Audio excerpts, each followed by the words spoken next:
Today's interim budget day, and Finance Minister Nirmala Sitharaman presented the budget earlier today in tandem with the government's mantra to reform, perform, and transform. I am Flora Swain, and you're watching the post-budget discussion session on the official YouTube channel of Indian Express. For all the live budget updates, discussions, and analysis, you can also visit our website, indianexpress.com.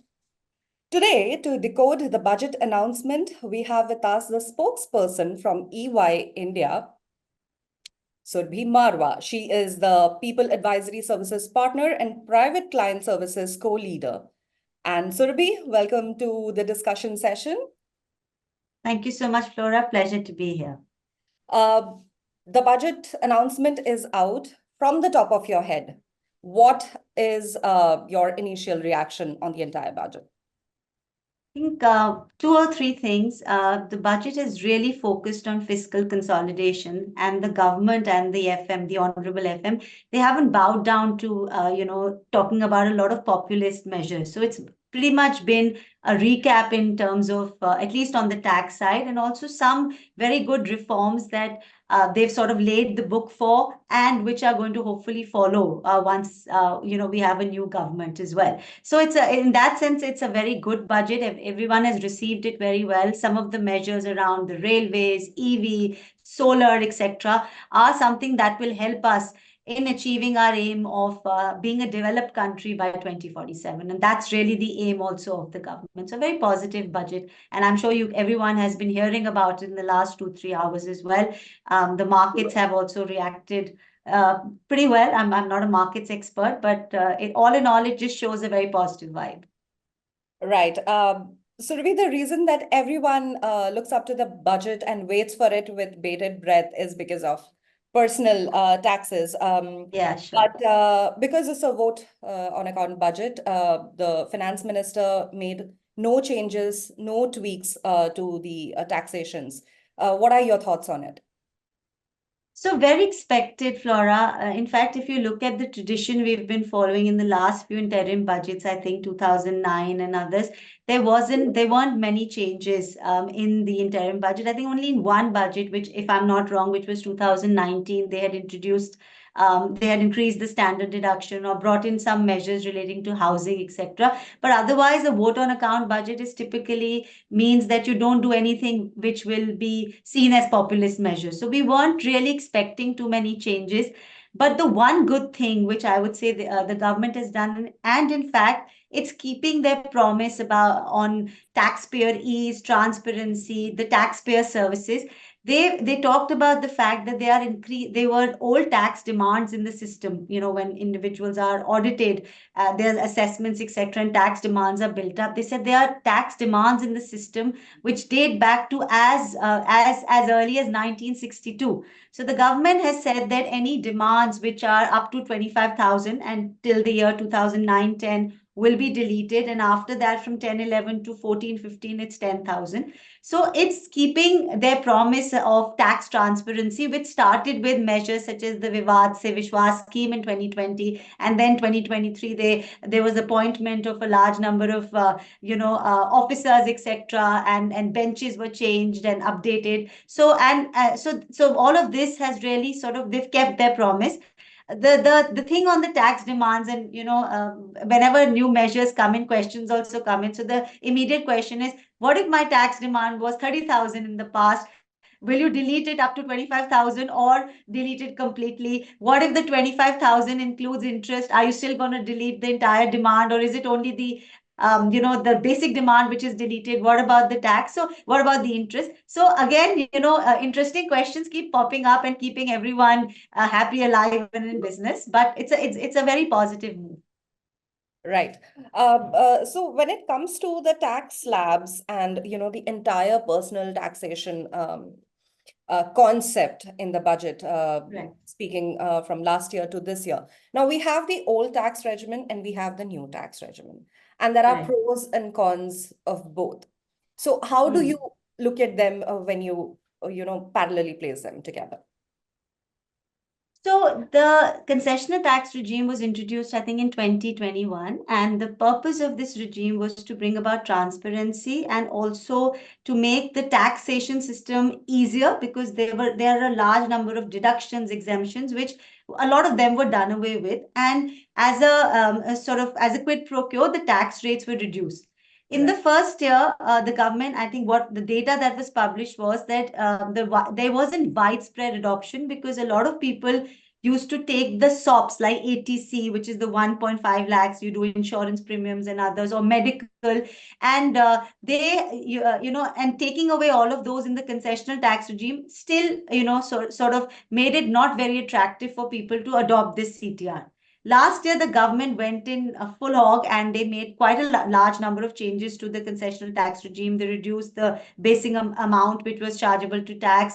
They also reduced the surcharge at the highest level, 5 crores, which made the MMR, or the maximum tax rate, at 39% from over 42% as well. Is standard deduction, which was not there in the concessional tax regime, was also brought in. And the purpose was so that people would find this concessional tax regime more attractive, and this would be the way to go. So a lot of math was done last year. People just went crazy doing tables and math. But what we realized was, and when we did a lot of maths, is that HRA contributed, which is house rent allowance. So when you live on rent, and you pay some rent, as per our tax rules, certain amount of deductions and exemptions are possible. So a lot of people were availing this house rent, and after COVID, people had increased this rent because they wanted bigger homes because of hybrid working. So when this house rent allowance went away in the new tax regime, or the concessional tax regime, people started doing math and realized that if your income is more than 15 lakh rupees, and you are and up to 50 lakhs, because after that the surcharge changes, and you are taking these exemptions and deductions up to about 4.2 lakhs or so, then the old tax regime is still beneficial because you're getting so many, SOPs from HRA, Right. ATC, all of them included, still sort of, give you the benefit, even though the tax rate under the old regime is higher, or the marginal relief is not as high as the new regime. So it became a matter of math. So for people who don't have a lot of deductions, for people making less than 15 lakhs, the concessional tax regime makes a lot of sense. For people who have a lot of these benefits, they have to do the math, and it boils down to Excel and quick numbers, and they know which regime. So the ask always, and this time also, while we did ask, I mean, we all write articles, and you would have seen a lot of people saying we want this, we want that. Yeah. Yeah, but the ask really was that if we want this concessional tax regime to be the tax regime to opt for, and it'll obviously, that's what the government is also trying to do, to make life simpler for everyone, then we've got to balance the approach of no or lesser deductions with the whole math of it. So maybe bring in some deductions, like we did bring in standard deduction last year. So maybe bring in a total sum for an ATC, or build in HRA in some manner. There's also, people who can shift from one regime to the other, which are professionals, which are in Yeah. business income. We should allow more flexibility around that, or more flexibility when you're switching regimes in revised or belated returns. So nothing has happened right now, but of course we have going to have a new government in July, and everyone is looking forward to the new budget. But if the scheme is the way to go, then some changes have to happen. And if you ask me which is better, I'd say A could be better for a few people, B could be better for the others. So there's no general answer. You've got to do the math. It all boils down to the bottom line at the end of the Excel sheet, I guess. Absolutely. Absolutely. You spoke about the HRA in the new tax regimen, but there were also a lot of talks about a potential hike in the deduction of the medical insurance premiums as well, because if houses are important for the taxpayers, so are, especially post-pandemic, medical insurance premiums are also important. So what do you have to say about that? I think the medical insurance premiums, and no changes have been made to this the ATD limits, or in any form or manner, if I'm not wrong, since 2018. Our basic, and whilst the limits can go up from 25,000 to a higher number, depending upon who you're taking this benefit for. So if I'm taking it for myself, it's 25. If it's for my senior citizen parents, it's increased, etc. there is definitely, and even in this budget and even in the last, there has been an ask to increase these because we don't have any social security or a system as such in terms of medical. So Yes. it's a pretty much either it's corporate insurances or private insurances. And after COVID, people have even, people have suddenly realized the need to have insurances or hike up the insurances. So, and Medicare is getting more and more expensive, and as in, as are other things. So, it is an ask. It is definitely on the government's table for whichever government comes in for July, and whether they do it. So, and the two questions will be, there are definitely two regimes, right? So, one question: do we need to increase it? If you look at the math, if you look at the numbers, yes, and there's been a lot of requests for it. Will the government only increase it in the old regime or allow it to also be deductible in the new regime? Because remember, under the new or the concessional regime, right now it's not even deductible. So those are the questions around it. Will we increase it? Okay, only in the old regime, or will we also bring in an equitable amount in the new regime? So yes, the need is there. In what form or manner it comes in, we need to wait and see. Right. The government has always been very particular and has always pushed for infrastructure manufacturing. And, the budget also reflects that. Uh, what do you think that the interim budget, what kind of an impact does it have on family businesses and also startups? So again, not too many things done, but there is this one section under which if you establish a startup which has certain conditions attached to it, but if that startup was established before 31st March or by 31st March 2024, then you could get a tax holiday for 3 years in a 10-year period. The government has gone ahead and increased this period to establish the startup by 1 more year. So from March 31, 2024, it's gone up to March 31, 2025. And that is a great move because what this means is two things. One is that, and Modi ji and the government have been talking a lot about Startup India, funds for startups. And it's very evident that entrepreneurship and is being appreciated, and startups, and after US and China, India is the hub for startups. There are lots of unicorns. The IPO market is booming again. So this measure, and again in an interim budget, there's only very little that you can do, but you lay the focus, you show your focus. So they've said we've increased this 1 year, which means that we are encouraging startup formation in India. We're not pulling back, and this also means that we are with the sector, and also with the tax holidays, it means more cash. In the hands of startups, and we've all heard of the startup winter or the funding winter. So all of this cash will go a long way, because also startups are now looking at not only growth in terms of numbers, but profitability and cash and all as well. So it's a very encouraging sign, especially in a interim budget, to show that this is the direction, to my mind, that this is the direction that we need to take. And in terms of family businesses also, again, no specific tax exemptions or other things, but a lot of family businesses are and startups are connected. Either there's a second gen or investments are done by family businesses in startups. So by encouraging one sector, you are also encouraging the other sector as well. And also some SOPs for IFSCs, etc. So I would say, all in all, the direction seems to be very positive and has been laid as well. Right. Surabhi, one of the biggest highlights of this interim budget was, I think, when the finance minister made the declaration that the average tax return processing time decreased substantially from 93 days to 10 days. 10 days, yeah. And there is always this sword of draconian hanging when we have to file taxes. It seems so daunting with the file work and the paperwork and the numbers and everything. So let's talk about the government's push to, sort of streamline and simplify the tax filing and even the return filing process.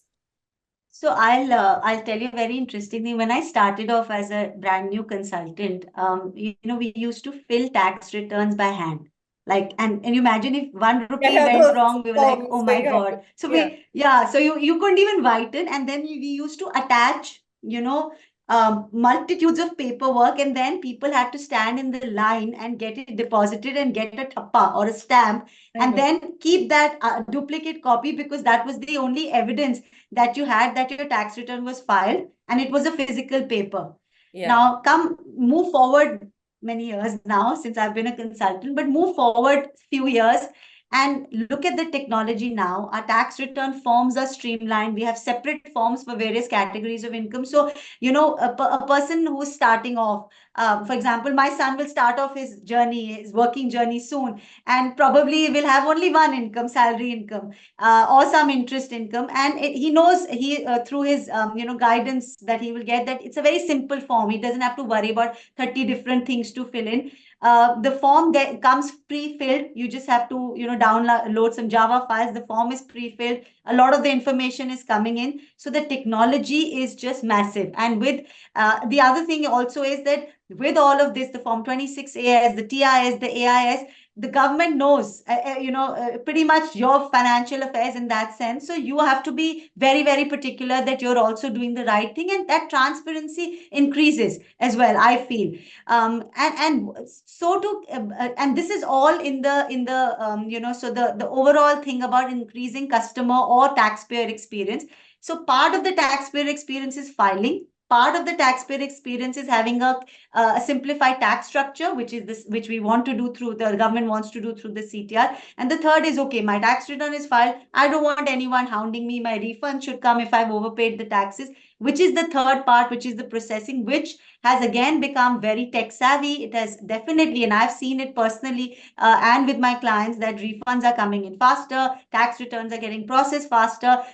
This refund, that the first thing we spoke about, that is again a step in that direction to ease the taxpayer experience. And from 2020 to 23, again, which I spoke about, if you see the amount of steps taken to sort of reduce litigation, it's been mammoth. So there is a promise made, and that smaller steps are being taken to sort of get to that final promise of increased taxpayer base, because all of this gives confidence to the youth, to the country. Remember, out of the four things the honorable finance minister talked about was women, youth, the poor. One of the four was youth also. So for them to get into the tax system, to get into having transparency and having that faith is very important. So that's, I think we're taking a step in the right direction. Again, it's an interim budget, but that direction has been followed.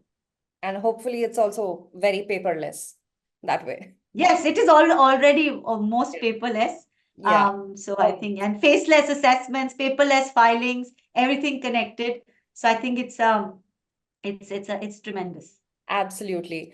And I know we have been mentioning this over and over again. It's a vote on account budget, it's an interim budget, but it's just for the next few months. Towards the end, I would like to ask you, what are your expectations for July when the actual budget comes up?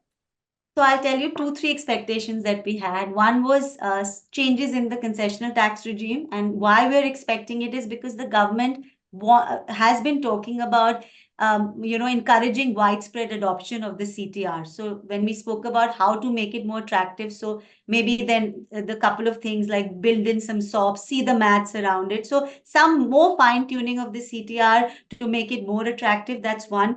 Two, our long-term capital gain or our capital gain tax system is very complex. We have different holding periods for different classes of securities, 12 months, 24 months, 36 months, depending on whether it's equity, debt, hybrid, REITs, InvITs.